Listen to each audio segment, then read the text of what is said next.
There are some questions that show up on the channel a lot, consistently, but there aren't many that show up more often than, who is the guy in the chair? Who's the guy smoking the pipe? Who's your friend? Is that your dad? Well, we're going to kind of pull back the veil on that a little bit here today and introduce you to my friend Ken Jordan. Not my dad, but a very good friend. How long have we known each other, Kenny? Oh, it's been about 12 years or so. Something maybe like a little that. more. I got the blacksmith tools 15 years ago, and it was about a year after that you came out to see if you had heard that I had them. I would say it was probably 3 years after I met you that I was out here for the first time, perhaps, maybe 12 years ago. And I got my introduction to Greene and Greene architecture at the Jordan house. That's this house, which is, I will assert and defend to anyone who objects, the finest example of Greene and Greene architecture north of Berkeley, California, where those of you in Berkeley, if you're interested, could find the Thorson House, the northernmost house still standing that was built or designed by Charles and Henry Greene. Now, before we dive into the details of his life and this property, I have to explain to you why he's not speaking for himself much. It's because 6 years ago he had a stroke, a dandy stroke, and it took almost all of his speech for a while. Before that, he would have had no trouble speaking for himself. And immediately following the stroke, we'll say more about that moving forward, but this answers why you don't see him helping me in the videos. He would give his right arm to help me in the videos, but the stroke already took his right arm, which is why he doesn't help me. Let me show you around this property. So the first thing that needed to be built when they started to develop this property with the vision that they had of Greene and Greene architecture and a Greene and Greene home was the shop, because you've got to have a shop to do the kind of work that he knew was going to have to be done. So let me just show you what a Greene and Greene style workshop looks like.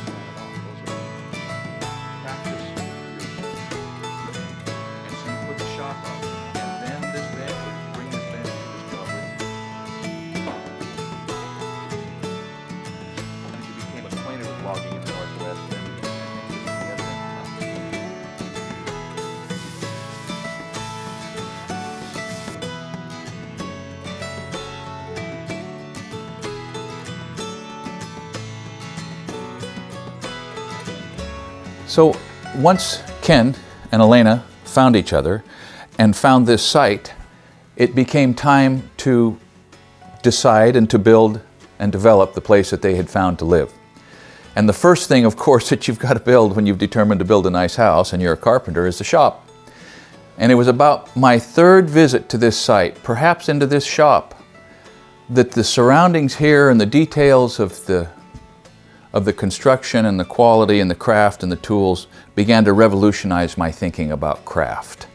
This shop, and I don't know how familiar you are with shops or what you can pick up from the footage that is in the background here, but it just oozes attention to detail. I can remember walking in here and seeing this workbench and thinking that I've seen pictures of benches like that and I've read about them, but now I have a chance to get my hand on one. And that began to change my thinking about allowable tolerances, or at least the value of perfect as an allowable tolerance when you can afford it. As part of the process of moving up here and you and Elena deciding what kind of a house to build, what kind of a house had you been intending to build sort of for your long-term residence? Well, I thought it would be great to build a Victorian because it would... The woodwork, the chance to work the wood.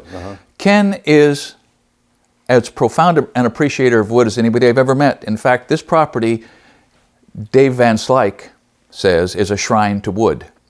And he wanted to build a Victorian. His bride, Elena, a doctor, on the other hand, wanted a contemporary house. And so the twain shall never meet, right, except they combined their tastes and their interests and their aesthetic and their flexibility to pick Greene and Greene. You're standing in a Greene and Greene shop right now. Greene and Greene architectural motifs are everywhere. For instance, a cloud lift motif shows up everywhere in Greene and Greene structures and in the Jordan house and the Jordan shop. There are large and bulky tenons.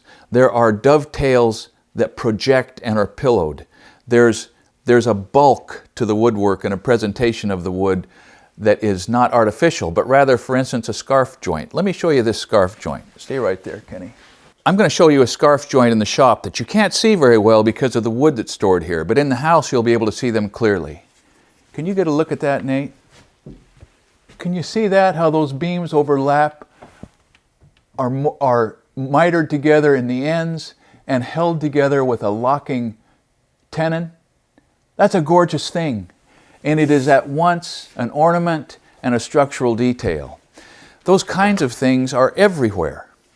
Let's look back over at this cloud lift motif. As we go through his house, look for this element. Descending or ascending layers in a pleasing proportion. This is sort of an oriental element, isn't it? And Charles and Henry Greene, Ken tells me, developed an appreciation for the Orient, which they combined in their architecture at the World's Fair in the early part of the 20th century. And it is part of what enabled them to develop a new architectural style. Greene and Greene architecture is recognized by the American Architectural Association as its own style. Now that's an accomplishment. So before we leave the shop to the house, I have never had the chance to touch a table like a workbench like this, right?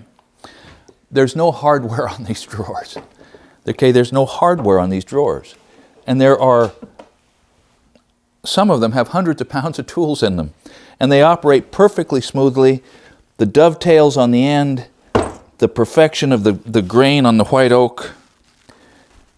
This little sliding rest, for jointing a board on the edge. This is not the top. This is a project that he has going.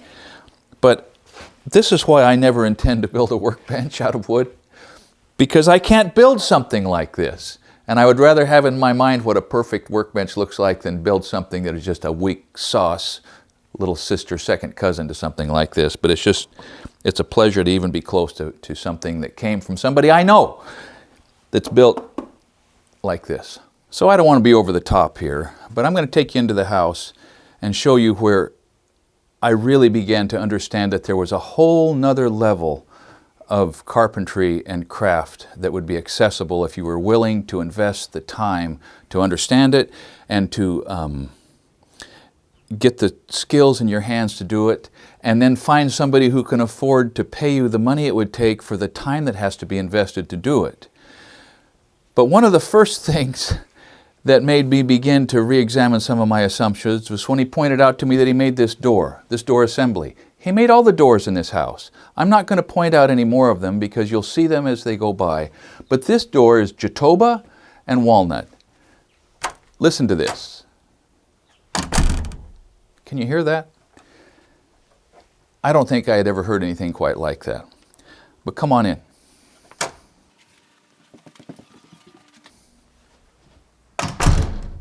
So right away, Greene and Greene shows up. The cloud lift. Greene and Greene were known for the big houses, the fancy houses, the Gamble House, help me out, Kenny, what's the name? The Thorson House, the Blacker House. So Greene and Greene, working up and down the California coast, finally got the opportunity to begin to design mansions. The Gamble House, as in Procter and Gamble. There were other big names, early 20th century families, who decided that those two brothers were the ones that needed to design their homes. And Ken acquainted himself with all of those once he and Elena decided that Greene and Greene was the style. This house, the Jordan house that we're standing in right now, has a lot of the elements of the Gamble House. But these are the elements that repeat kind of wherever you go throughout the world of Greene and Greene, including stained glass, designed by Ken, embellished by, rendered and improved by Marion Scheel, a local stained glass artist. There's stained glass in the formal dining room that you'll get a look at, designed by Elena. And so they both have their fingerprints deeply embedded all over this house. But once they had settled on this, and once they determined to be true to the style, wanted to incorporate many of the native hardwoods of southwestern Oregon. You're going to see things here that I don't know that anybody has reproduced anywhere else out of the local native hardwoods. One of the cliches that is as true as any is that imitation is the sincerest form of flattery, right? And since there is almost nothing new under the sun, it is entirely valid to imitate something beautiful. This stairway is it's an accurate reproduction of the stairway system in the Gamble House, which is the property of the University of Southern California, open to the public sort of on a museum basis. Ken pored over that property, absorbed the details, bought the books, got behind the ribbons, got his nose into the crevices and understood as much as he could about the woodwork itself by sort of handling the woodwork itself. But look what he's done here. So first of all, it's not entirely native Oregon hardwoods. It is Oregon black walnut with Jatoba. What a happy wedding that is. Look at these book match black walnut panels. You've got to go through a lot of lumber, even from a local specialty sawmill. As a prime example of sort of a circumstance of history, at the time that Ken and Elena were building this house, Gary Colin had a business here called All Native Hardwoods. And he was eking a living out of sawing local hardwood logs into high quality local hardwood lumber, planing, drying, providing, and he and Ken found kindred spirits in each other. And Ken plagued his life to find these beautiful boards out of what Gary was creating. And Ken recognized them and brought them home. And look what he's done with them. Now, what am I standing on here, Kenny? This is Oregon white oak. Clear vertical grain white oak, quarter sawn, up against the black walnut. So the combination of the white oak, the black walnut, the Jatoba is, it's just, how do you even describe it? Can you see how this is layered? Can you see how this center layer is proud, perfectly even, perfectly radiused? I walked into this house and I had no idea previously that anything like this could be done. But I'll tell you right now where I'm standing what the real accomplishment is. You see this railing? It's simple, it's clean, it's elegant, it's black walnut. The standards, the standoffs are simple, clean, elegant. He did this after his stroke. How do you do that with one hand? Functional, and the other hand barely functional, though still strong. But Elena helped him. He has learned to craft again at a high level, never mind the fact that the stroke darn near took everything. So now we're in the dining room. This is an English walnut room. These panels are English walnut. Now English walnut around here is even harder to find in significant size than black walnut. But Ken ferreted it out. You see this board? This beautiful trim board? English walnut. You can't find an English walnut board clean and straight and nice and figured that's 13.5 feet long or whatever this is. So instead of just putting a butt joint or a bevel joint, he put that beautiful scarf joint in here. Is there any more elegant way to join two boards? The answer to that question is no. Here's the other significant stained glass rendering in the house. This one designed by Elena, rendered by Marion Scheel. This one very nearly died an early, premature, and violent death. This one fell out and was caught, is that right? Just barely. It fell into the room? Yes. Yeah, visualize that. You're in here working, you're excited to see what your imagination has created when it's rendered by someone who really knows how, and it's standing up to be evaluated, and it topples into the room. But it's caught. Who can count that anything but a miracle?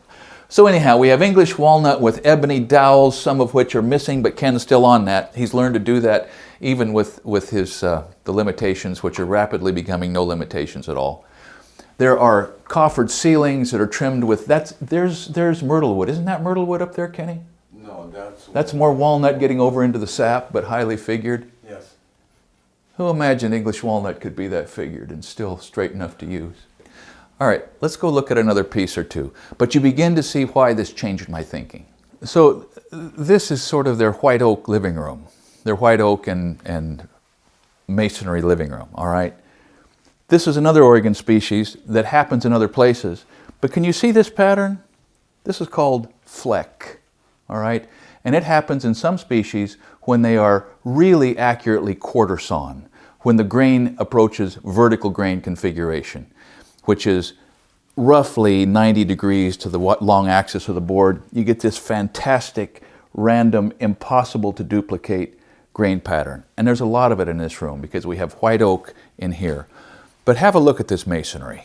So Ken did the masonry in the entrance into this house. And he started the masonry in these fireplaces. But understanding that a man's reach can exceed his grasp, he pulled back and had 2 Robersons come in. Roberson's is a big masonry name around here, and it was Hudsell and his dad, and they did this piece of work in 2 days. Think of that. Now, I've used Gary Roberson a lot in my contracting here in Roseburg, and the whole Roberson clan are top-notch, great masons, and I don't know if they ever did anything classier than this or not, but good job, Robersons. You ever seen a prettier box than this? Okay, so Ken made this. Did you make that hardware, Kenny? Yes. Yeah, including the hardware. Including the hardware. And yeah, the box is great, but look what it holds. Did I mention that Ken likes tools? Yes, very much.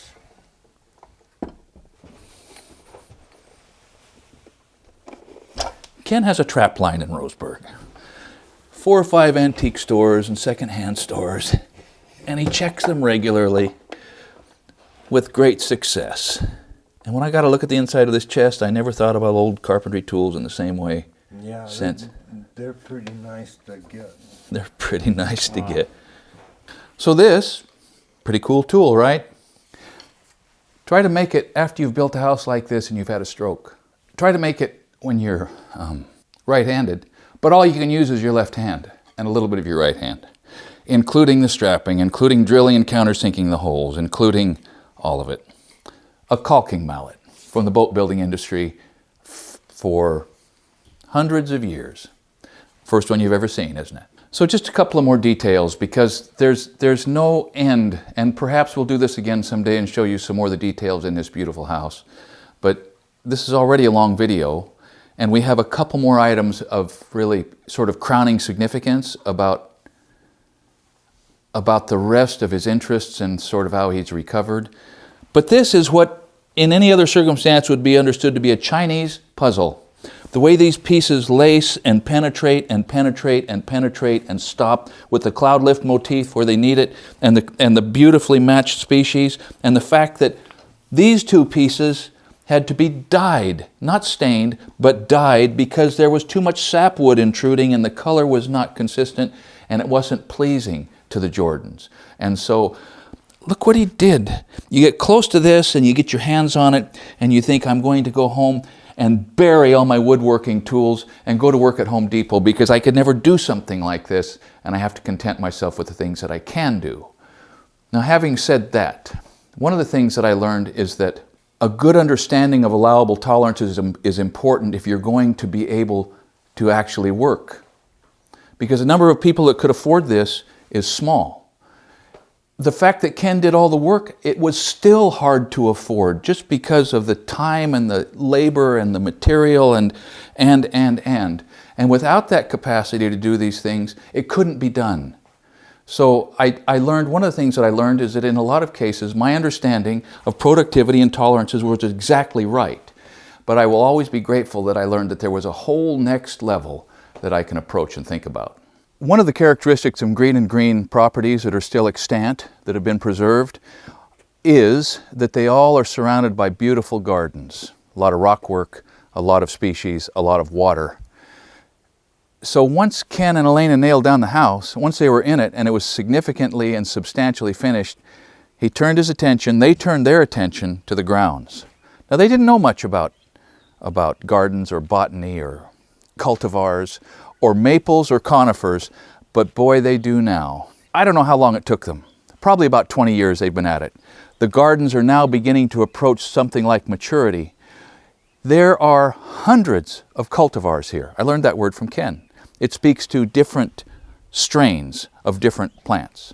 And prior to his stroke, he knew the names of everyone, the common name. For instance, this is a trident maple.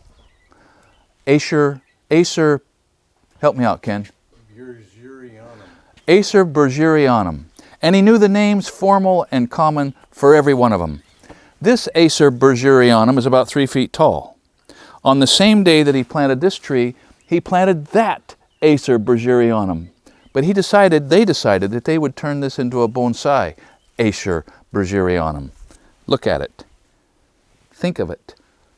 Hundreds of tons of rock and terraces, all placed by Ken and Elena, with the odd helper now and then, but conceived and executed and funded and put in place.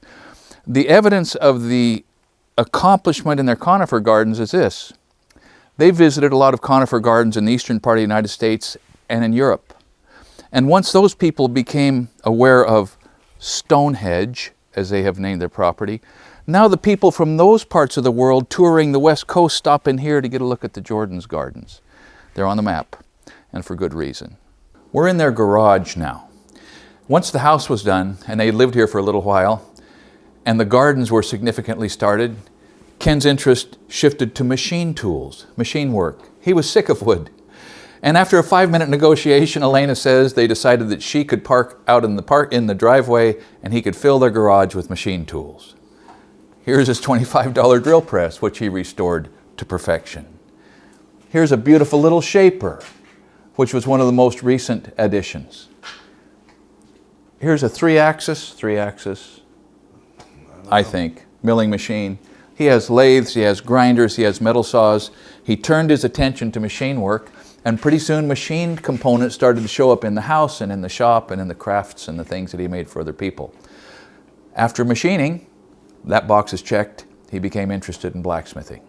So after the house was built, after the gardens were in, after the machine tools were in the shop and in the garage, now shop, and he knew how to use them, having become acquainted with some of us who were being sort of either deeply already invested in blacksmithing or being pulled in that direction, he was intrigued by and started to dive into blacksmithing himself. I was with you, Cy and I were with you at a blacksmithing conference when you bought this rat hole anvil. It's a beauty. If you look close, you'll see it has very few hammer marks. 2 reasons. He's a careful guy with a hammer, and he had the stroke. We're back to the shop because as I wrap this up, I want to explain to you where Ken's true accomplishment has happened. 6 years ago, he and Elena were reading. He used to love to read. He's got a fine library in there, and he's read a lot of them, unlike my library. And so they were reading, and he looked up and said to Elena, "I can't read." And he got up and he went to bed, and he woke up having had a stroke, a real stroke. He could only put 2 or 3 words together. He couldn't use his right arm. He really couldn't walk. Everything that had been most important to him was gone. About 2 years later, he called me up.